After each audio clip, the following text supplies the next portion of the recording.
नमस्कार, मैं आप लोगों का दोस्त और भाई राजेश मालू। दोस्तों, पवित्र रमजान महीना चल रहा है और आज 7वां रोजा हो चुका है। जल्द यहाँ पर ईद आने वाली है, लेकिन मैं बताना चाहूंगा कि पूरे मध्य प्रदेश और बुरहानपुर शहर में कई कारखाने फैक्ट्रियां बंद होते नजर आ रही है। यहाँ पर पावर लूम बंद होते नजर आ रहा है, रोजगार नहीं है। लेकिन ईद कैसे मनाएंगे लोग, ये बड़ा सवाल खड़ा होता है। उसको लेकर आज हमारे साथ में यहाँ पर सामाजिक नेता यहाँ पर और विधानसभा चुनाव भी इन्होंने लड़ चुका है यहाँ पर नफीस मंसा खान जी। मैं उनसे जानना चाहूंगा, भाई साहब पहले तो रमजान महीने की बहुत बहुत मुबारकबाद आपको देना चाहूंगा मैं। और मैं जानना चाहूंगा भाई साहब, अभी गरीब लोग किस प्रकार से ईद मनाएंगे। यहाँ पर कारखाने, फैक्ट्रियां, पावर लूम, सारे उद्योग बंद पड़े हुए हैं, लेकिन कहीं ना कहीं लोगों के रौनक चेहरे पर नजर नहीं आ रही। ईद की चिंता कहीं ना कहीं लगी रहती है, उसको लेकर क्या कहें? मोहम्मद जी, मैं आपसे बताना चाहता हूँ कि लगातार 1.5-2 साल से पावर लिम की कंडीशन इतनी बदतर है कि यहाँ पर कई घरों के अंदर ऐसा है कि एक टाइम खाना खा रहे हैं लोग।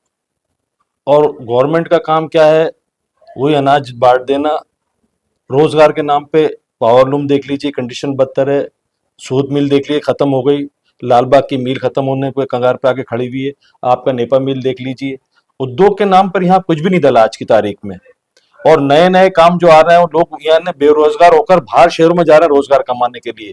आज की कंडीशन में इचलकरंजी जी यहाँ से बुरहानपुर से मजदूर गए, मालेगांव, भिवंडी तक चले गए यहाँ से लोग छोड़ छोड़कर, क्योंकि यहाँ पावर लूम बुरी कंडीशन में आ गए।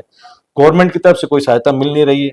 बिजली के बिल बढ़ते जा रहे हैं, तो बच्चों को खिलाएंगे कि लोगों को बिजली के बिल भरेंगे? यहाँ पर पावर लूम की स्थिति क्यों बिगड़ रही है? बुरहानपुर शहर मध्य प्रदेश में कहीं ना कहीं एक नंबर पे पावर लूम था, लेकिन आखिर अब परिस्थितियां क्यों खराब हो रही है? ये जो गवर्नमेंट ने जीएसटी लागू करा है, वो जीएसटी की वजह से बड़े बड़े उद्योगपतियों ने माल खरीदना बंद कर दिया है।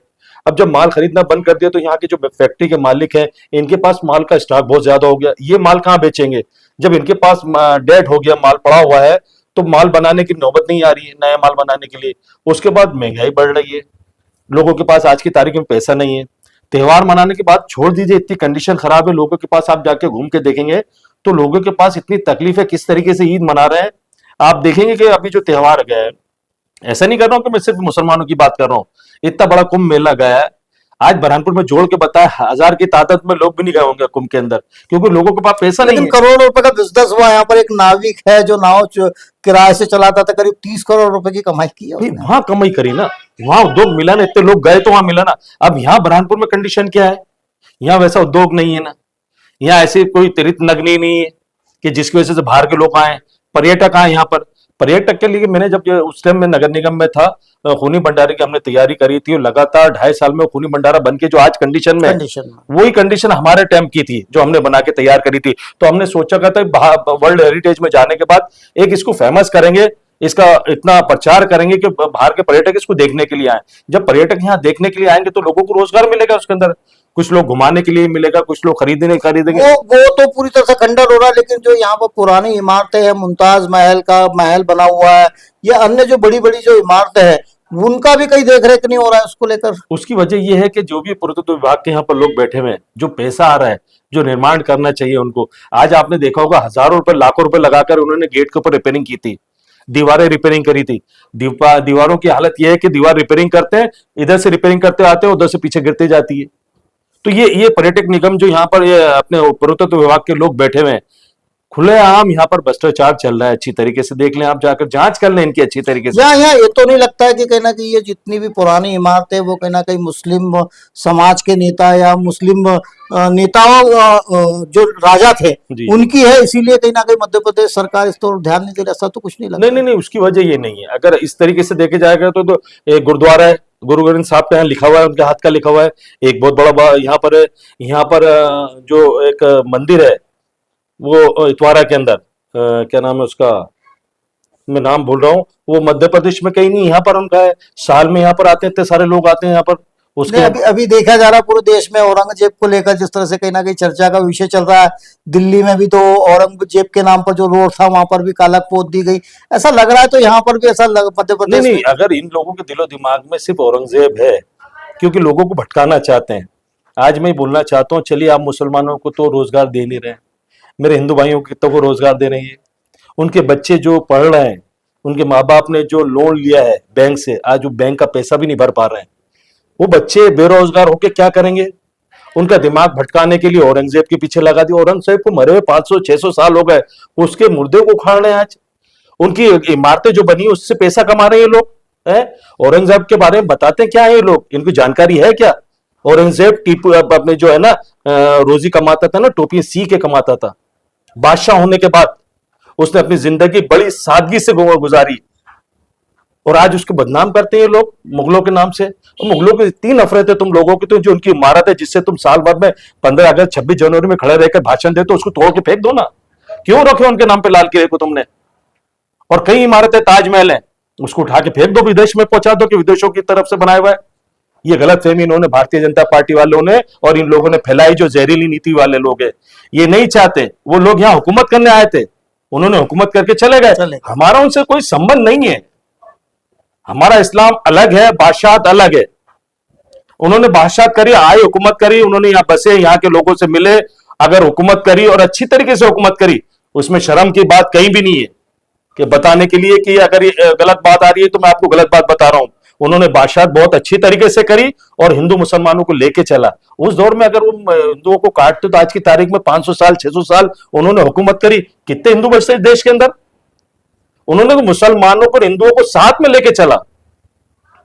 नहीं, अभी भेदभाव देखा जा रहा है उत्तर प्रदेश में। अभी कुछ दिनों बाद होली भी है और जुम्मे की नमाज भी होने वाली है, लेकिन यहाँ पर जो सिस्टम है वो कहीं कहता है कि भाई नमाज के लिए ना निकले, भाई अगर आपको परहेज है। उसको लेकर आप क्या कहना चाहेंगे? उत्तर प्रदेश में चल रहा है इस तरह से कहीं ना कहीं। देखिए, उत्तर प्रदेश तो एक उनका अखाड़ा बन चुका है। जितने भी उल्टे सीधे काम करना है उत्तर प्रदेश देख लें आप, उसके अंदर सुप्रीम कोर्ट आदेश देता है मकान मत तोड़ो, वो मकान तोड़ते हैं।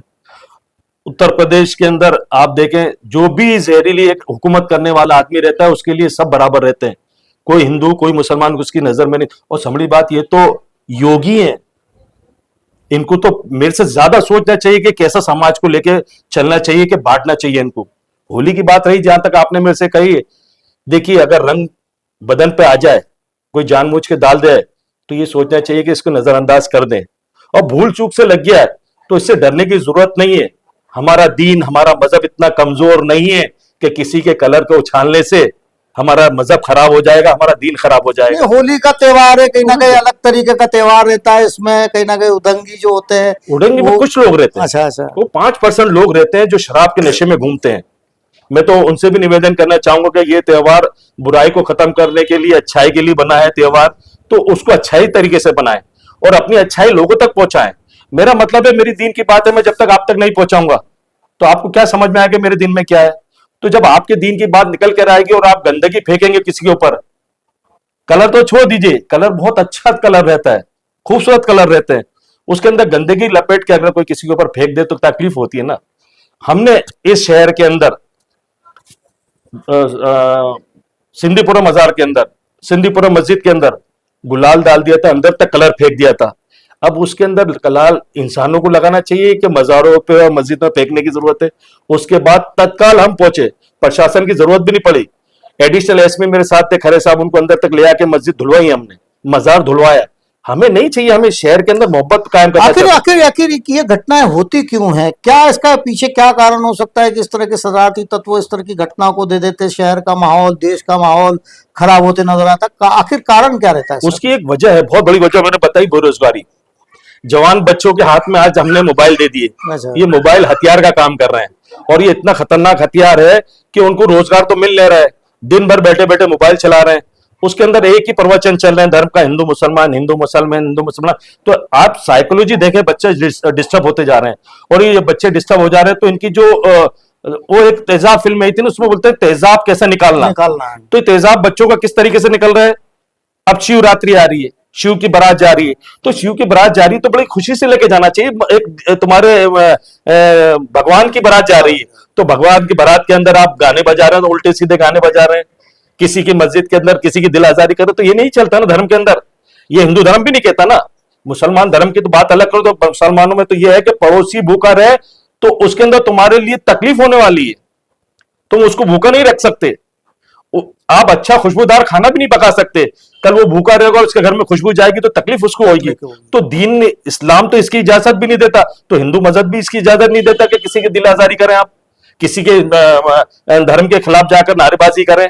भाई अपने धर्म की बात दूसरों तक फैलाओ।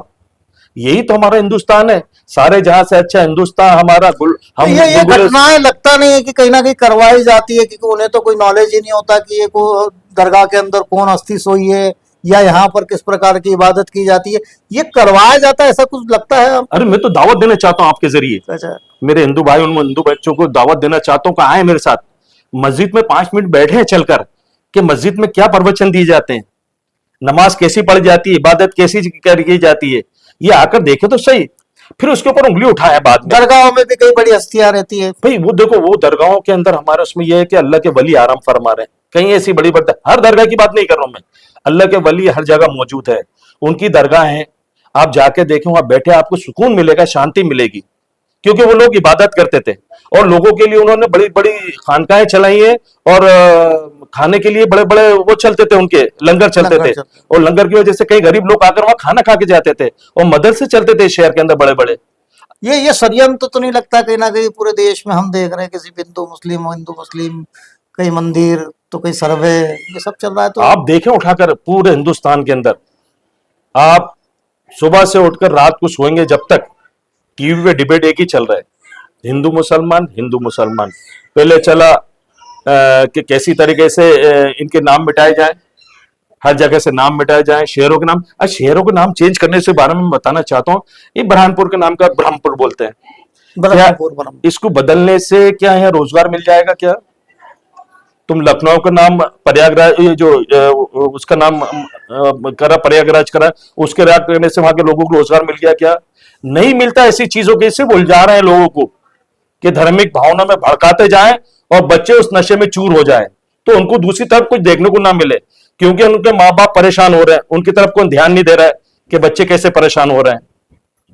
तो ये मजबूरी के सहारे आज तारीख में आप देखें तो अच्छे अच्छे काम बहुत अच्छे हुए हैं, उसको ओपन नहीं करते ये लोग। इतिहास बदलना चाहते हैं, इतिहास बदला गया नहीं, क्योंकि इतिहास हिंदुस्तान में नहीं है, ये दुनिया के हर कोने में इतिहास रखा हुआ है, हर हर हर देश का इतिहास रखा हुआ है, तो उसके अंदर ये छुपाएंगे भी, कितना भी दबाने की कोशिश करेंगे वो तो उभर कर आएगा। आखिर देश किस ओर जा रहा है, कुछ लगता है ऐसा? क्या आगे क्या होगा इस तरह देखो की? देश तो ऐसा नहीं कि उसमें 100% लोग खराब हैं, 10% की गंदगी की वजह से 90% को बदनाम नहीं कर सकते आप। तो 90% लोग आज भी इस देश को चाहते हैं कि हमारा देश आज वाकई में बहुत खूबसूरत देश है ये। अगर आप बाहर देशों में जाएंगे ना तो आपको सुकून नहीं मिलेगा।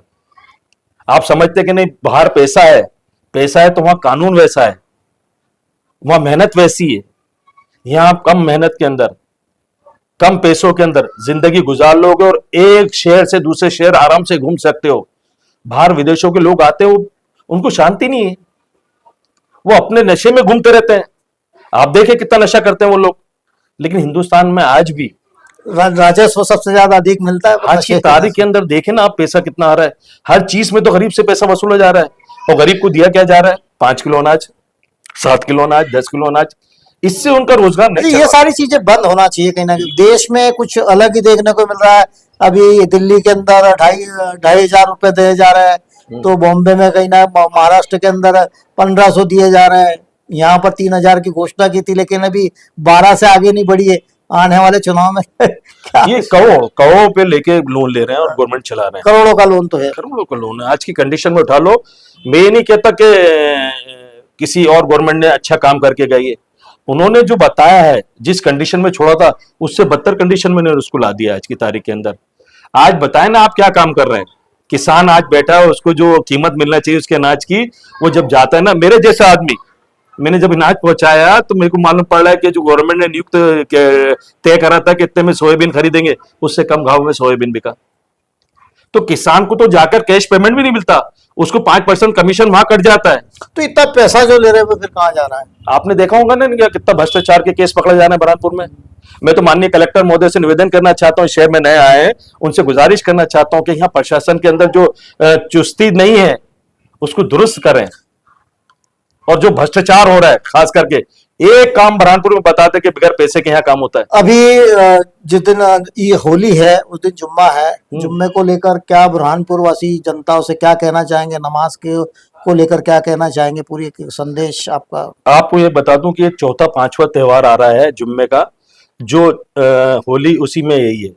तो आपको यहाँ मैं हिंदू भाई से भी इन्होंने गुजारिश करी थी, तो उन्होंने अपनी तो होली 12:30-1 बजे खत्म करके अपने घरों पे चले गए थे। देखिए, मैं उनकी तारीफ इसलिए करूंगा कि त्योहार दिन भर का रहता है, दिल छोटे लोग रहते हैं जो तारीफ नहीं करते हैं। मैं तारीफ करना चाहूंगा कि 12:30 बजे उन्होंने जो यहाँ धूम धड़का होता था गांधी चौक में कमल चौराहे पे, उन्होंने उसको खत्म करके 12:30 बजे अपना त्योहार सिमट लिए, अपने घरों में ले गए और त्योहार घरों तक सीमित कर दिया।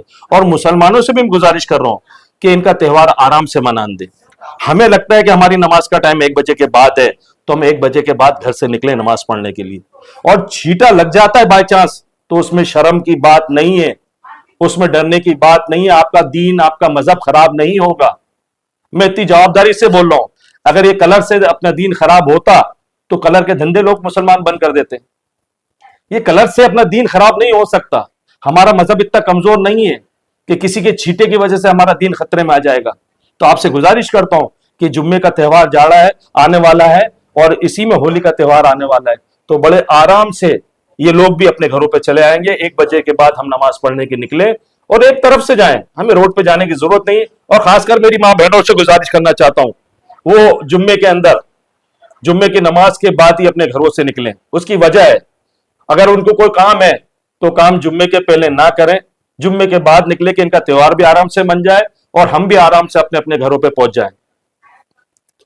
बुरहानपुर शहर शांति प्रिय शहर है, और हम भी निवेदन करना चाहते हैं कि दोनों, एक तो जुम्मा भी है और दिन होली भी है, लेकिन सब मिलकर यहाँ पर त्योहार मना जाए, जब भी हमारे शहर में शांति होगी। आज हमारे साथ में नफीस मंशा खां जी थे। हमने ईद को लेकर इनसे चर्चा की कि शहर में और प्रदेश में रोजगार को लेकर और अन्य बातों पर चर्चा की।